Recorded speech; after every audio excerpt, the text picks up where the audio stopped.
Olá, pessoal, tudo bem? Nós estamos aqui novamente para a nossa segunda temporada do nosso podcast Chá com Elas. Eu e a Laís estamos super felizes, né, de 2025 estar retomando com o nosso podcast. Ai, nem fale. E hoje de um assunto maravilhoso, né? Sem dúvida. O ano passado foi muito bom, né? O engajamento de vocês, as perguntas que vocês mandaram pra gente. Então agora a gente vai dar continuidade a esse processo. E hoje a gente trouxe um assunto que é muito relevante, que é com relação a exames de sangue. Porque não dá pra gente ficar mais só baseando em valor de referência, né? Os valores de referência no exame, eles dão um parâmetro, dão um norte pra gente.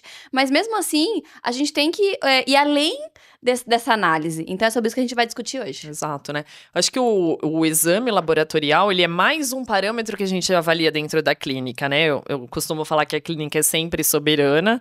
Eu acho que a gente pede muito dos exames para confirmar as nossas, né, suspeitas ali em relação a sinais, sintomas, né? Muitas vezes esse paciente já vem em acompanhamento e a gente realmente quer mesmo que tenha essa equipe multidisciplinar nos auxiliando, né? Mas nós não podemos ficar somente no valor de referência, gente, né? Eu falo que o valor de referência está adaptado para a sociedade doente. Sem dúvida. Né? Até porque eles pegam, né? Então, para poder fazer essa análise, eles pegam pessoas doentes e saudáveis. Então, é por isso que o valor de referência vai de 5 a 200. Então, não dá pra gente ficar em cima desse valor de referência. A gente tem que olhar. E às vezes é uma além. média, né, também. É uma média. Então, não dá pra gente ter muita ideia. E é interessante a gente trazer também que às vezes o paciente vê um exame alterado e ele pira, né? Uhum. E a gente tem que avaliar o contexto, né? Todos os exames. Exatamente. Como que tá. E a gente vai agora destrinchar alguns, que eu acho que são importantes a gente falar Sim. um por um, dos mais relevantes, do que a gente mais pega dentro do nosso consultório. E a gente podia começar com relação à parte do hemograma, né, Esther?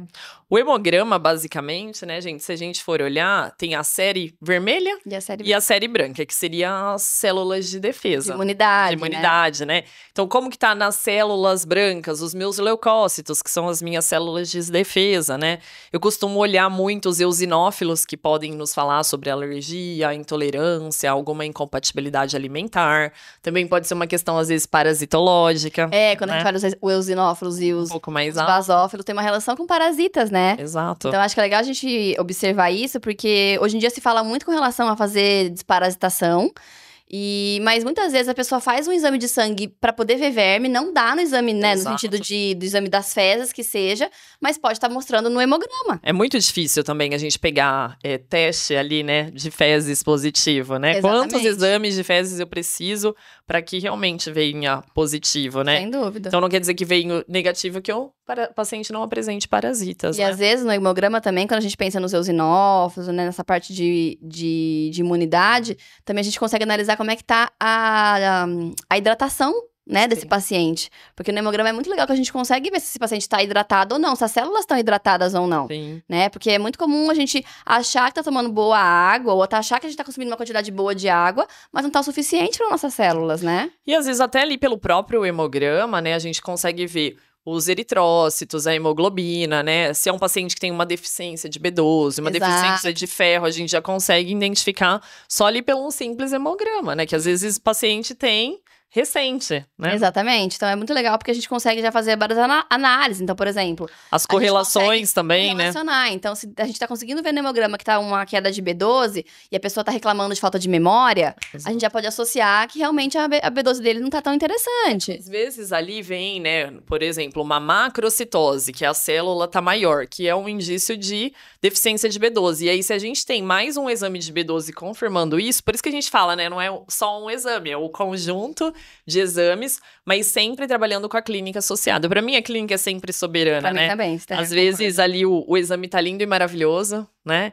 E aí você vê que... E aí, querendo ou não, as pessoas acham que é emocional, né? Daí tem alguns profissionais que não sabem muito como conduzir e falam, é emocional, mas é por isso que a gente tem que se basear muito na questão de sinais e sintomas. Um exame sanguíneo é o que eu tenho ali no sangue, né? Então, por exemplo, até os hormônios. Hoje a gente tem visto a dosagem dos hormônios, né? Mais fidedigna em níveis salivares, né? Metais tóxicos. Quando a gente dosa no sangue, o metal não fica correndo no sangue. Quando eu tenho metal tóxico no sangue, é que realmente eu tenho uma concentração já maior, porque é a nível intracelular, né? Dentro da célula isso. Exatamente.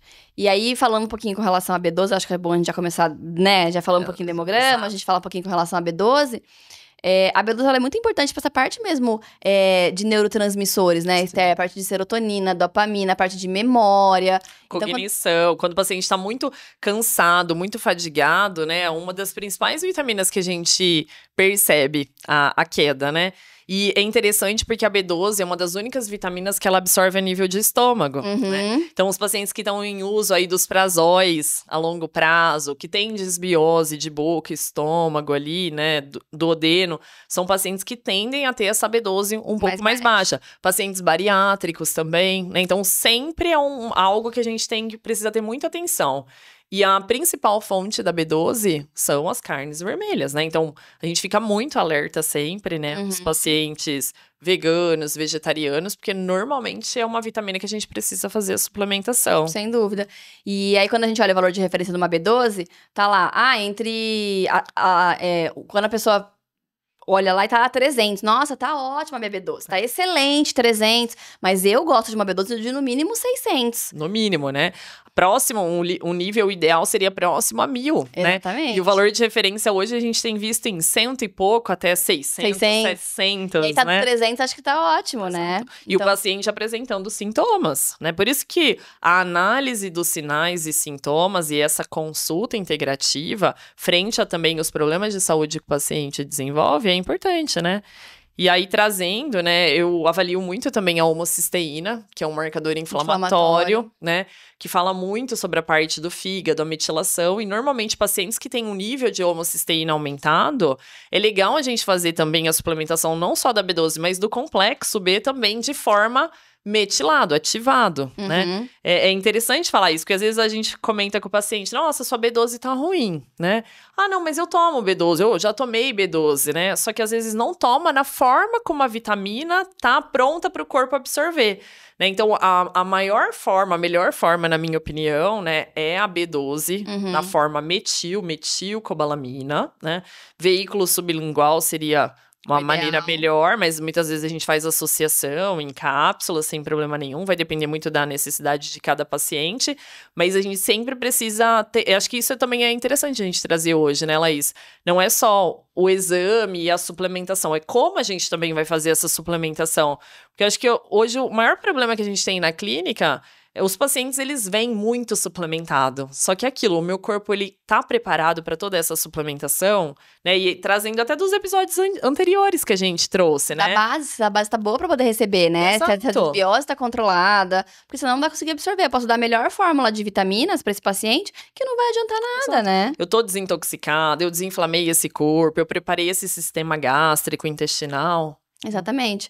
Então, eu acho que a gente olhar essa B12 também é muito importante, porque tá associado diretamente com essa questão mesmo de foco, concentração, memória, o que é um fator muito comum hoje em dia da gente ver reclamações, né, Esther, até por conta do Covid. Então, todo mundo acaba tendo uma piora aí nesse sintoma, não tem jeito. Não. E aí a gente vai falar, então, de hemograma, vitamina D, Vitamina D, né? Acho que é legal. Vitamina B12, vitamina D, vamos lá. Vitamina D, na verdade, gente, é um hormônio, né? A vitamina D, ela tem um papel crucial. A gente tem inúmeros artigos científicos mostrando que ela faz um reforço do nosso sistema imunológico, né? Pacientes autoimunes têm uma necessidade muito grande da vitamina D. E o valor de referência, por ser uma vitamina que a gente sintetiza através do sol, os valores de referência nos países tropicais é um valor de referência muito baixo. Muito né? baixo. Então, fala que o valor de referência fala em 30. É, que tá ótimo já, né? Então, quem vem com uma vitamina D de 20, já acha que tá excelente. Exato. E aí a gente tem visto, né? A necessidade do corpo com níveis aumentados, frente ao ambiente que a gente está exposto, né? Pós-dengue, pós-covid, mulheres que querem engravidar, eu acho que é uma vitamina intestino, que tá todo mundo com o intestino um pouco mais comprometido, então não vai absorver direito. E aí o pessoal pode falar, nossa, mas eu tomo muito sol. Mas hoje em dia a gente não consegue absorver muito vitamina D pelo sol, né, Esther? Então precisa de uma suplementação. Até porque boa parte das vezes, quando a pessoa vai se expor ao sol, ela também passa protetor solar, né? Os horários que às vezes a pessoa se expõe. E a frequência também. Às vezes toma uma vez na semana só o sol, que às vezes não é suficiente também para ter uma síntese adequada dessa vitamina. Eu gosto da vitamina D de no mínimo 50, mais ou menos. Você também, Esther? Entre 60, né? Por aí. Pessoas autoimunes, pacientes oncológicos até gostam um pouquinho mais alto, sempre tomando cuidado, né? A gente nunca faz a suplementação, às vezes de maneira isolada, sempre coloca uma vitamina K junto, vai acompanhando os outros parâmetros, né? Paratormônio, o cálcio desse paciente. Porque acho que o grande medo que as pessoas têm em relação à vitamina D é esse aumento, né? Essa formação de cálculos, né?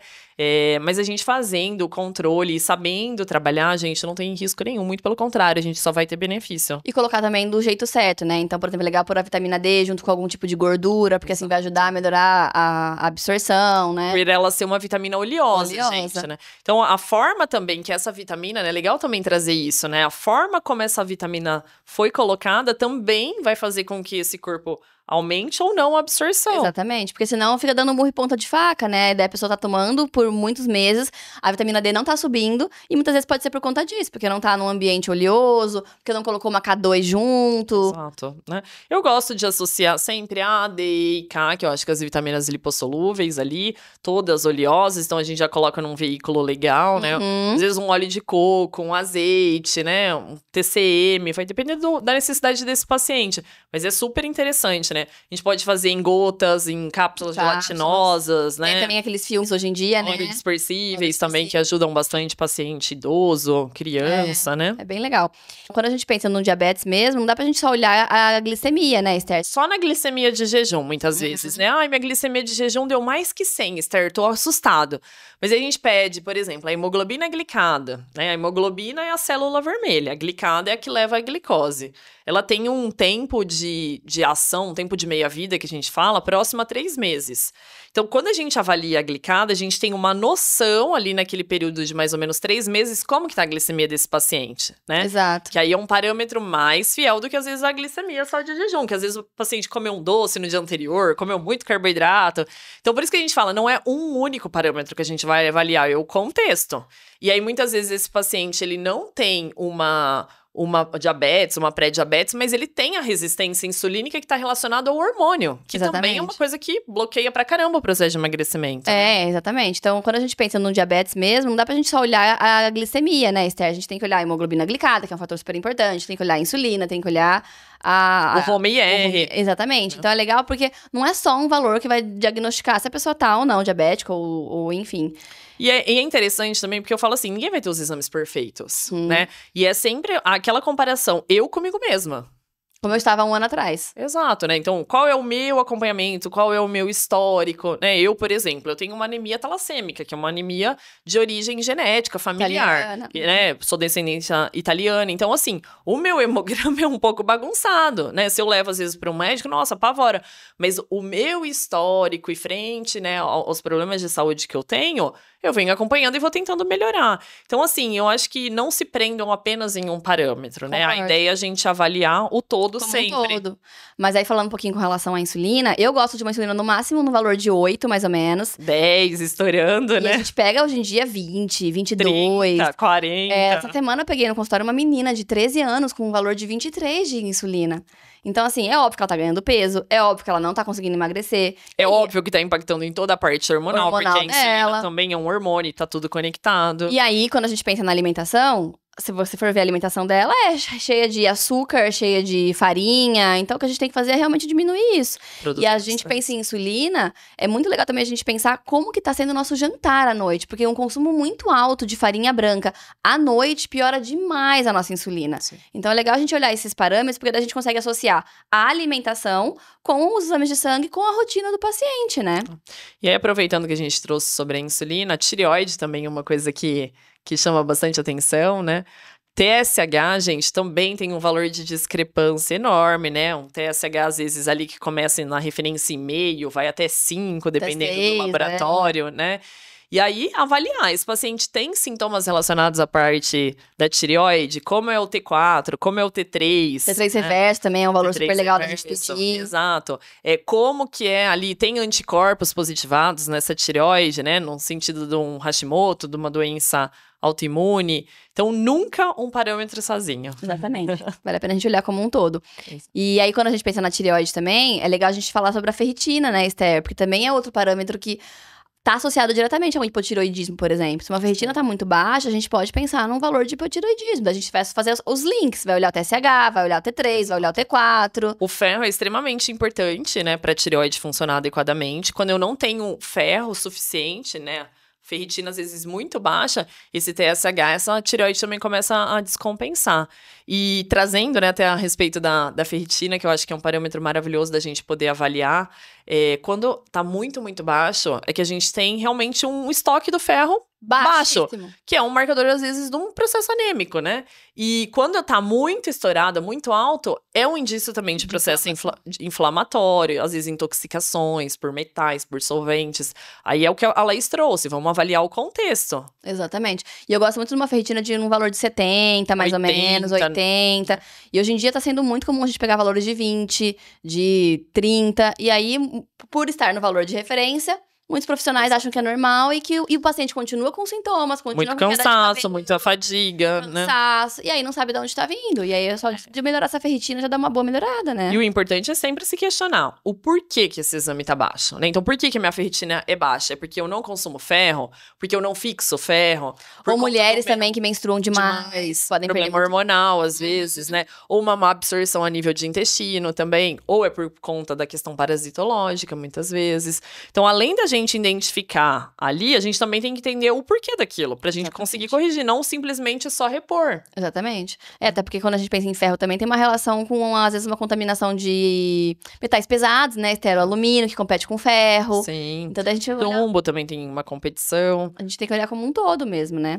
E eu tenho visto cada vez mais, né, o ferro e o zinco, eles têm um mimetismo, uma similaridade. Quando eu não tenho ferro suficiente, o zinco faz o lugar do ferro. E aí a tendência é meu sistema imunológico cair, porque o zinco é um mineral super importante, né, a respeito do nosso sistema imunológico. Então, fazer esses links, gente, é maravilhoso. E aí, você tendo ali o paciente na sua frente, verificando os sinais, os sintomas, maravilhoso, né? A gente consegue fazer os ajustes necessários. E aí, a gente recebeu algumas perguntas, né? Porque, na verdade, a gente já veio trabalhando com o pessoal no nosso Instagram sobre o assunto de exames de sangue. E a gente recebeu algumas perguntas com relação a exames.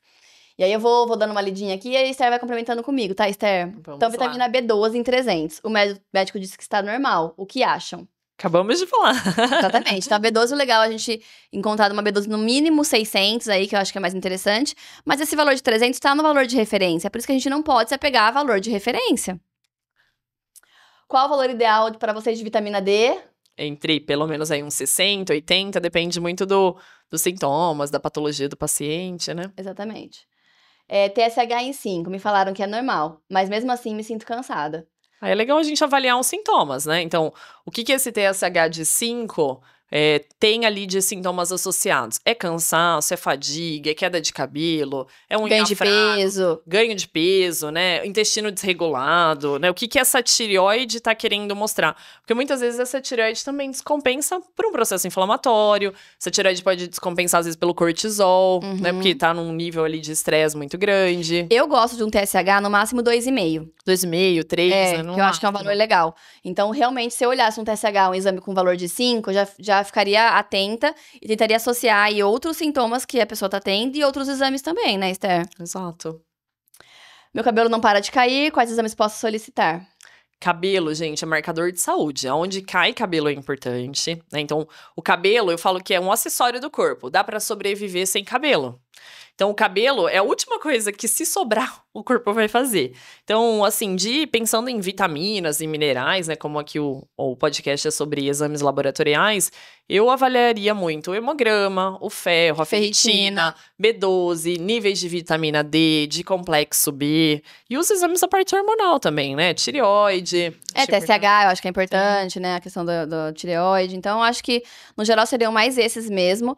E óbvio, também que analisar se você passou por algum tipo de estresse, porque, né, a queda de cabelo, ela vai começar a aparecer se você passou por um estresse nos últimos 3 meses. Então, um Covid, uma dengue, né? Então, também é legal a gente olhar esse processo também. Processo inflamatório, no geral. Me sinto muito cansado, o que pode ser? Aí trazendo até do que, né? A tireoide, às vezes uma deficiência do ferro. A ferritina. Às vezes um processo parasitológico, às vezes uma intoxicação por metais também. A vitamina D também tá associada a essa questão do cansaço. Da então, fadiga, né? só de melhorar a vitamina D pode vir a melhorar.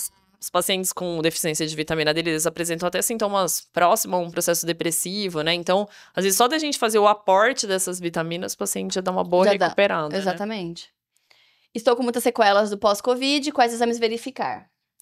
Eu gosto muito no pós-Covid, né? Além de solicitar esses marcadores inflamatórios que nós comentamos, avaliar também os fatores de coagulação, né? Eu, assim, fico muito atenta ao dímero, o dedímero, que é um exame que até então alguns planos de saúde nem autorizam, mas é um marcador interessante para essa parte da coagulação, né? Pra gente ter uma noção. Porque a tendência, gente, no Covid, no pós-Covid, é as células estarem mais agregadas. Então, eu tenho uma deficiência, uma dificuldade em fazer uma circulação adequada, em ter esse aporte do oxigênio adequado. Então, isso me gera muito cansaço, muita fadiga. E também pode ser, às vezes, uma questão mitocondrial, né? O dano dentro da estrutura da célula na mitocôndria, que também me gera esse cansaço, né, lá. Sem dúvida. O que mais que você acha interessante pedir? Eu acho que é legal pensar na questão do vitamina D, que tá associada a essa questão da imunidade. Então, acho que a gente pode pensar bastante nisso. A homocisteína. Então, acho que são fibrinogênio, né? São indicativos bem legais. Marcadores da parte hepática, que a gente não falou. Então, TGO, TGP, gama GT. Os marcadores da parte renal, né? Então, creatinina. Ureia. Acho super importante também. Perfeito. Estou com 102 de glicemia.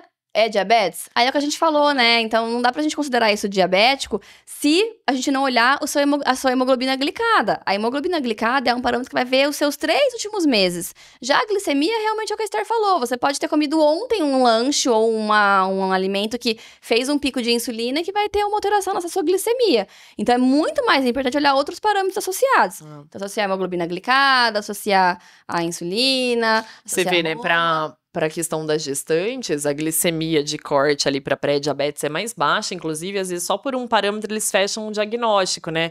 Eu normalmente peço para refazer os exames, pra gente dar uma olhada, porque tem muitas coisas que podem interferir, né? O tempo que o paciente fez de jejum também, que às vezes não é um tempo de jejum adequado. É menos de 8 horas. Então tem tudo isso. Então, acho que no geral era isso. Se tiverem dúvidas ainda com relação aos exames de sangue, mandem pra gente, que a gente vai adorar responder pra vocês. E no próximo episódio a gente pode trazer mais exames pra poder discutir um pouquinho melhor com relação a outros valores, que eu sei que é um assunto muito interessante e que muita gente tem dúvida. Esperamos vocês no próximo episódio. Um beijo. Tchau, tchau.